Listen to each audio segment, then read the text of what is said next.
Hola, ¿cómo están? Bueno, me parece sumamente importante lo que vamos a ver hoy. En el encuentro anterior habíamos visto todo lo que tiene que ver con los autorregistros, la autorreflexión, el ocultamiento, para poder ver cómo estamos.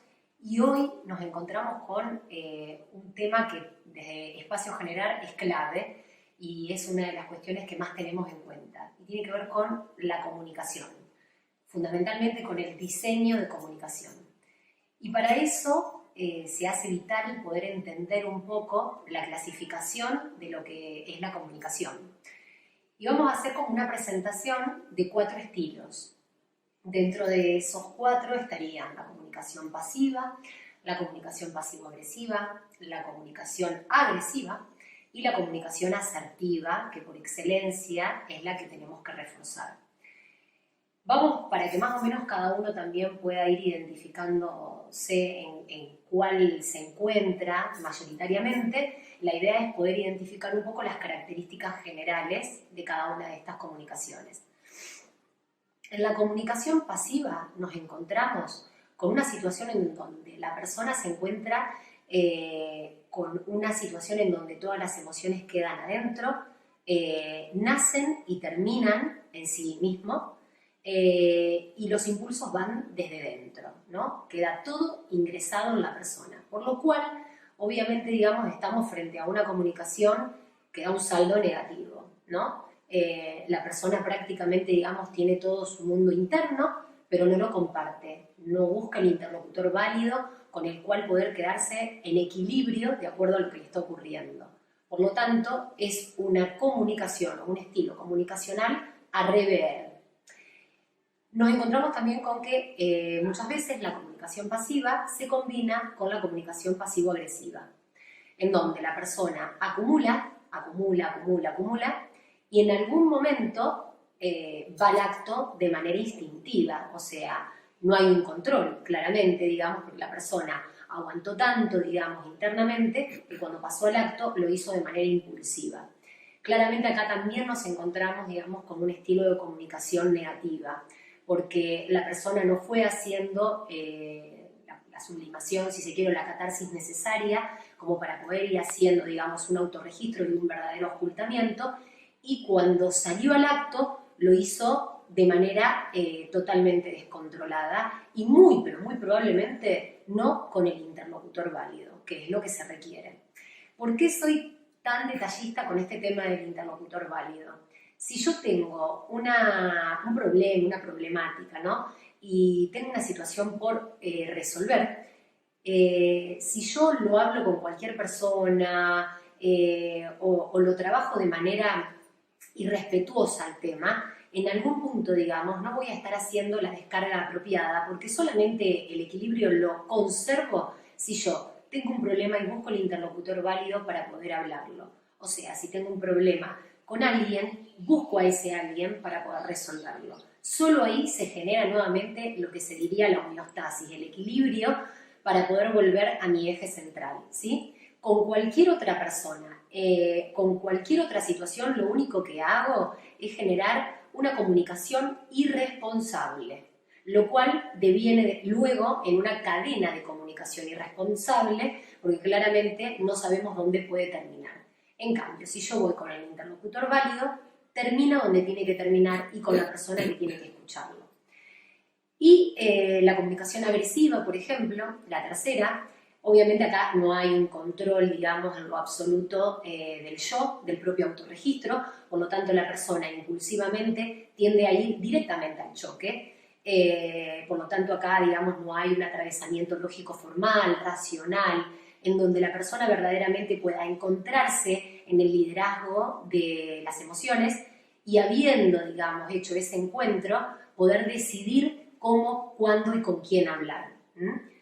Bueno, hasta ahora entonces vimos estas 3 que, como verán, digamos, no serían las comunicaciones por excelencia que tenemos que hacer reinar. Para devenir en la que sí tenemos que cultivar, que es la comunicación asertiva. La comunicación asertiva habla de una persona que se conoce, de una persona que cotidianamente hace ese autorregistro, ese ocultamiento, teniendo en cuenta, por ejemplo, ejercicios como el que vimos en el encuentro anterior, donde a través de la autorreflexión nos encontrábamos con ese rastreo y ese buceo interno, ¿no? Vuelvo, aclaro, sabemos que no es una cuestión sencilla ni que uno de repente genere el hábito de un momento para el otro, pero con conciencia de repetición sabemos que justamente con práctica y perseverancia podemos llegar a encontrarnos, digamos, con nosotros mismos. Obviamente que la persona asertiva es una persona empática, una persona que se puede ubicar en las emociones del otro, pero ¿por qué? Porque primero se encuentra con las propias y puede generar ese puente de encuentro con este otro. Entonces, por excelencia, la comunicación asertiva es la que con diferentes ejercicios tenemos que practicar. Obviamente, digamos que entonces, acá partimos a diferentes cuestiones por las cuales es necesario ser personas asertivas. Primero porque nos ubica en un rol de adultos responsables, nos ubica en una cuestión, digamos, de verdadero encastre y entrelazamiento entre ese niño interno y el adulto responsable que tiene que guiar y liderar a esas emociones infantiles, ¿no? ¿Para qué? Para poder llegar a un verdadero ciclo de coordinación de acciones. ¿Qué se busca en un ciclo de coordinación de acciones? Que seamos responsables en las palabras y le podamos dar a cada una de las palabras el verdadero valor que ellas tienen. Las palabras no caen en el vacío y por supuesto de que en algún punto, digamos, se tienen que valorar como tales. En un ciclo de coordinación de acciones nosotros tenemos pedidos, tenemos ofertas, tenemos promesas. No sé si ustedes serán conscientes, pero ¿cuántas veces nos encontramos diciendo algo que después no lo llevamos a cabo? Obviamente, digamos que eso es carga sin descarga apropiada y por ende vamos perdiendo, digamos, equilibrio, paz interna y por supuesto que atenta contra nuestra autoestima. ¿Por qué atenta contra nuestra autoestima? Porque es como que decimos una cosa que después no podemos sopesar en el tiempo, no podemos, digamos, validar con nuestras acciones. Y verdaderamente, si en algo nos encontramos y en algo mostramos nuestra verdadera identidad, es en la acción. Porque la palabra sin acción no define nada, no es nada. Entonces, en este ciclo de coordinación de acciones nos encontramos con que podemos generar un pedido, una oferta, una promesa, y una vez que lo hacemos, con el interlocutor válido mediante, tenemos que generar la negociación apropiada para poder encontrarnos en un punto equidistante. Con esta persona tenemos que hablar todo lo que sea necesario antes de pasar al acto, sea de lo que estemos hablando, no importa. Una vez que ya hayamos negociado todos los puntos, vamos a la ejecución propiamente dicha, ¿no? En donde, como tuvimos previamente hablando todo sopesado, muy probablemente en la ejecución no nos encontremos con muchas anomalías. Por supuesto que si nos llegáramos a encontrar con alguna anomalía, siempre podemos volver al interlocutor válido, adultamente hablando, como para poder hablarlo y volver a la ejecución de la situación de la que estemos hablando. Una vez que todo eso esté saldado, obviamente que muy probablemente, yendo a la evaluación, el saldo sea positivo. ¿Por qué? Porque fuimos responsables y porque seguimos todo un protocolo de acción para poder justamente llegar a una evaluación positiva de nuestros actos, ¿sí?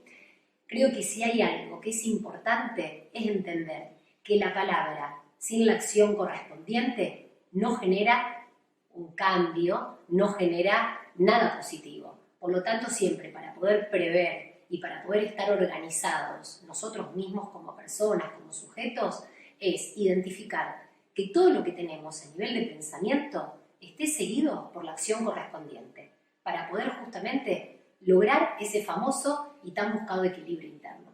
Bueno, espero que les haya servido. El tema comunicación para espacios generales es fundamental, tanto para trabajar con las personas de manera individual y también para poder trabajar dentro de las empresas, en las diferentes áreas. Creo que si todas las cuestiones que estuvimos hablando hoy y muchas más que ya veremos se pueden llevar a cabo, creo de que vamos a estar hablando, bueno, de más está decir, de personas más comprometidas con el cambio, con el verdadero cambio y el cambio positivo. Les dejo un gran abrazo, un fuerte abrazo y espero que estén todos bien.